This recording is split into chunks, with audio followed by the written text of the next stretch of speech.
past, I'd say at this point, 10 years or so, there's been a really significant shift in the way that companies that are effective really market themselves to consumers. It's more of a shift from the consumer side and corporate America and small businesses and companies all around just adapting to it. And that is that, as a consumer, we are much more, because we have so much information at our fingertips. We're so connected within our networks of friends, of peers, of business associates, colleagues. We have such an opportunity to get peer recommendations, to find information on our own, that we've developed such a sense to ignore advertising in the traditional sense. Not all the time, because a lot of companies have become very innovative at their outbound marketing to make it very engaging and entertaining and to get people, but more often than not, what's going to cause me to make a buying decision, and this is a trend that's for consumers all around, is to really feel that I'm being offered value. And again, 9 times out of 10 that's going to come from a referral from a friend. But what companies really are focusing so much more of their budgets on for marketing is inbound marketing, which really speaks to providing value-driven content that tells the story about their product or service, that really gives information that their end customer wants to know and sees value in. And that's not always a sales pitch. More often than not, it needs to be that unbiased information that's going to have value to them. It's going to engage with them.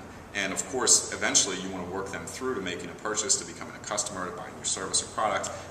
But the more savvy marketers today are really focusing on how do we offer value to our customers. And a great way to do that is to have a content strategy for your website. Have your website be a tool and a hub for that content where you're regularly publishing, whether that's video, whether that's photos, whether you're using a blog for that, whether you're publishing white papers.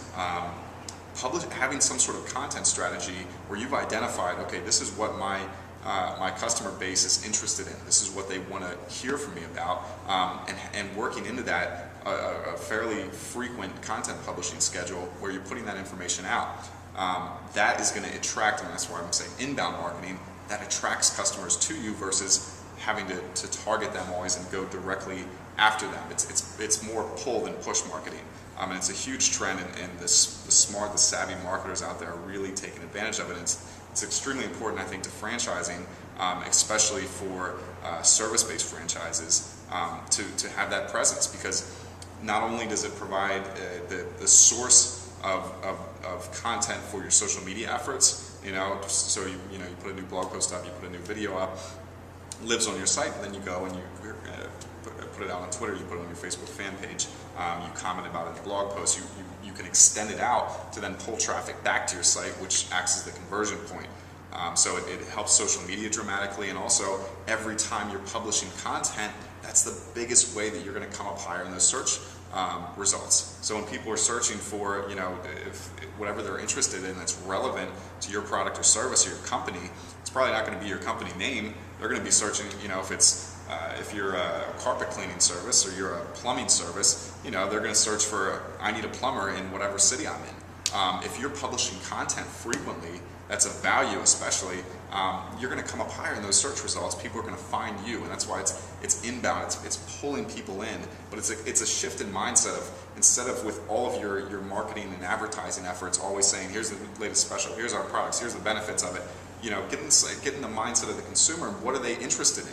And of course it needs to be relevant to your product or service and your company, but really taking a close look at what types of content you can put out there to really tell the story, to give a personal touch, a personal feel to your company, and really engage with customers. So I think that's the value-driven content is the core part of that companies really need to adopt and embrace if they're going to remain competitive moving forward.